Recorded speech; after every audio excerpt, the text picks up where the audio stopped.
તો નમસ્કાર દર્શક મિત્રો, સ્વાગત છે તમારું અમારી આ યુટ્યુબ ચેનલમાં। તો આજના વિડીયોમાં આપણે છે 21થી લઈને 31 જાન્યુઆરી સુધીના કરંટ અફેર્સના અગત્યના પ્રશ્નોની ચર્ચા છે આ વિડીયોમાં કરવાના છે। જો વિડીયો પસંદ આવે તો વિડીયોને લાઇક કરજો અને વિડીયોને તમારા મિત્રો સાથે શેર કરજો। તો ચાલો આપણે વિડીયોની શરૂઆત કરીએ। તો પહેલો પ્રશ્ન છે કે ગુજરાતમાં કયા સ્થળે તારીખ 18થી લઈને 19 જાન્યુઆરીના રોજ ભવ્ય ઉત્તરાર્ધ મહોત્સવ 2025 યોજાયો હતો? તો જવાબ આવશે ઓપ્શન એ મોઢેરા ખાતે। ત્યારબાદ ભારતીય ક્રિકેટ ટીમના બેટિંગ કોચ તરીકે છે તે કોની નિમણૂક થઈ અથવા તો કોણ બન્યું છે? તો જવાબ આવશે ઓપ્શન ડી આવશે સિતાંશુ કોટકની નિમણૂક કરવામાં આવી છે। ત્યારબાદ ભારતીય મૂળના કઈ અમેરિકન અવકાશ યાત્રીએ 8મી વખત સ્પેસ વોક કરીને રેકોર્ડ સર્જ્યો છે? તો આમાં જવાબ આવશે ઓપ્શન બી કલ્પના ચાવલાએ। ત્યારબાદ આગળનો પ્રશ્ન છે કે તાજેતરમાં જ CRPFના નવા ડિરેક્ટર જનરલ તરીકે કોની નિમણૂક કરવામાં આવી છે? તો જવાબ આવશે ઓપ્શન ડી જ્ઞાનેન્દ્ર પ્રતાપસિંહની નિમણૂક કરવામાં આવી છે। ત્યારબાદ તાજેતરમાં જ કોણે વિજય હજારે ટ્રોફી 2024-25 છે તે જીતી છે? તો આમાં જવાબ આવશે ઓપ્શન સી કર્ણાટકે છે આ જીતી છે। ત્યારબાદ આગળનો પ્રશ્ન જોઈએ તો ફાર્મર રજિસ્ટ્રી પોર્ટલ પર ખેડૂતોની નોંધણીમાં ગુજરાત દેશમાં કયા ક્રમે રહ્યું છે? તો જવાબ આવશે ગુજરાત પ્રથમ ક્રમ ઉપર આમાં રહ્યું છે। ત્યારબાદ ભારતની સૌથી મોટી રોબોટિક્સ સ્પર્ધા રોબોફેસ્ટ ગુજરાત 4.0નો ગ્રાન્ડ ફિનાલે છે ક્યાં યોજાયો હતો? તો જવાબ આવશે option D Gujarat science city ખાતે આનું આયોજન કરવામાં આવ્યું હતું।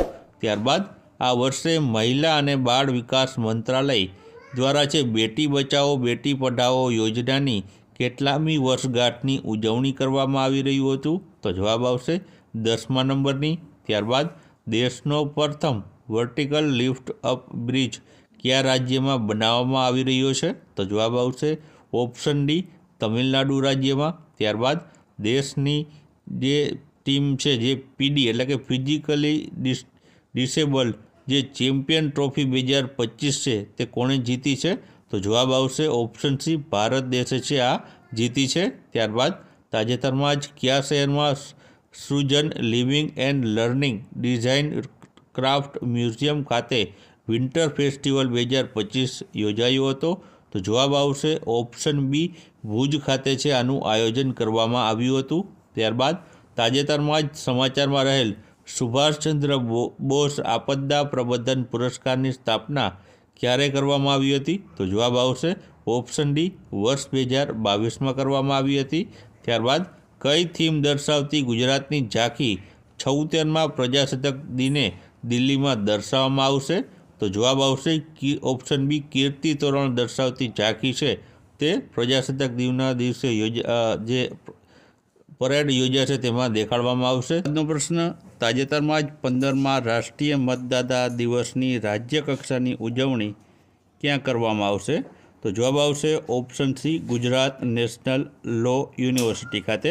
ત્યારબાદ તાજેતરમાં જ વાણિજ્ય અને ઉદ્યોગ મંત્રી પિયુષ ગોયલે કયા દેશના અને વિદેશ વેપાર મંત્રી બર્નાર્ડ ક્વિન્ટન સાથે દ્વિપક્ષીય વાટાઘાટો કર્યો? તો જવાબ આવશે ઓપ્શન સી બેલ્જિયમના। ત્યારબાદ આગળનો પ્રશ્ન તાજેતરમાં જ ICC દ્વારા જાહેર કરવામાં આવેલા મહિલા one day team of the યરમાં કેટલી ભારતીય ખેલાડીઓને સામેલ કરવામાં આવી છે? તો જવાબ આવશે 2 ખેલાડીઓની, તેમાં છે સ્મૃતિ મંધના અને દીપ્તિ શર્માનો સમાવેશ કરાયો છે। ત્યારબાદ આગળનો પ્રશ્ન કે 26મી જાન્યુઆરી 2050ના રોજ કેટલામાં પ્રજાસત્તાક દિવસની ઉજવણી કરાશે? તો જવાબ આવશે 76મા નંબરના। ત્યારબાદ તાજેતરમાં જ કેન્દ્રીય કેબિનેટે નેશનલ હેલ્થ મિશનને વધુ કેટલા વર્ષ માટે છે લંબાવવા કેબિનેટે મંજૂરી આપી છે? તો જવાબ આવશે 5 વર્ષ માટે। ત્યારબાદ આગળનો પ્રશ્ન કે ભારત સરકાર દ્વારા 2025માં કેટલા લોકોને પદ્મ વિભૂષણ પુરસ્કાર આપવામાં આવશે?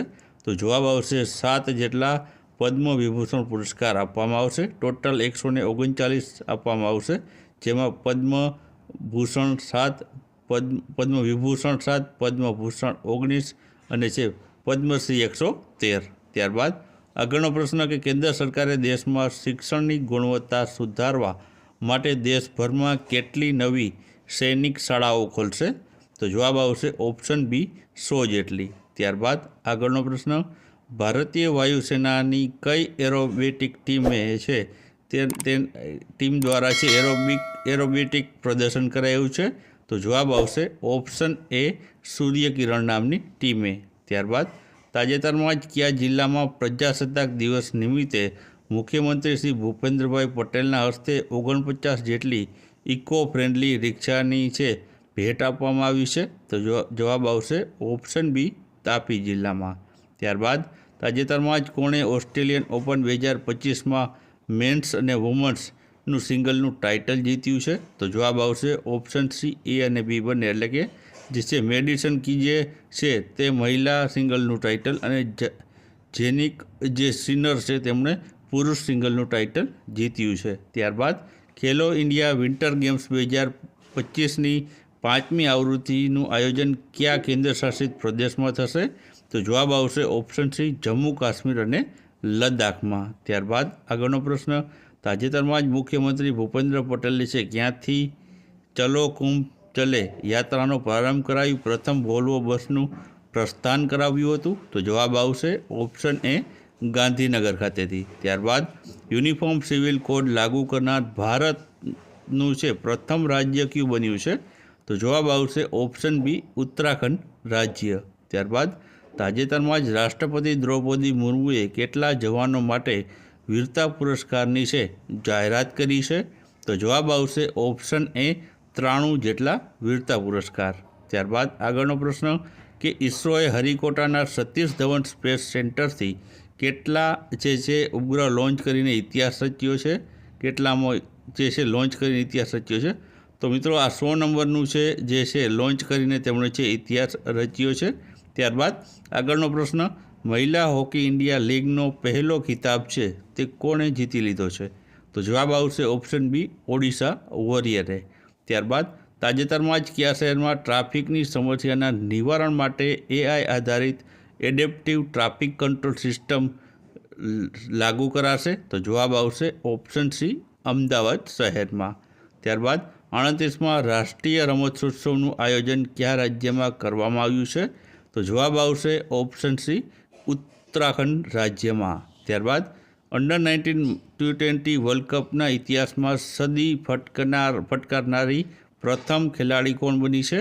તો જવાબ આવશે ઓપ્શન એ ગોંગડી ત્રિષા છે, જે ભારતની ખેલાડી છે તે પ્રથમ ખેલાડી બની છે. ત્યારબાદ તાજેતરમાં જ મુખ્યમંત્રી ભૂપેન્દ્ર પટેલે કયા સ્થળે artificial intelligence centre of the એક્સલન્સનો પ્રારંભ કરાવ્યો છે? તો જવાબ આવશે ઓપ્શન એ ગિફ્ટ સિટી છે ત્યાં કરાવ્યો છે. તો મિત્રો આ હતા છે 11થી લઈને 21 જાન્યુઆરી સુધીના કરંટ અફેર્સના પ્રશ્નો. જો તમને વિડીયો પસંદ આવ્યો હોય તો વિડીયોને લાઇક અને વિડીયોને શેર કરવાનું ભૂલશો નહીં.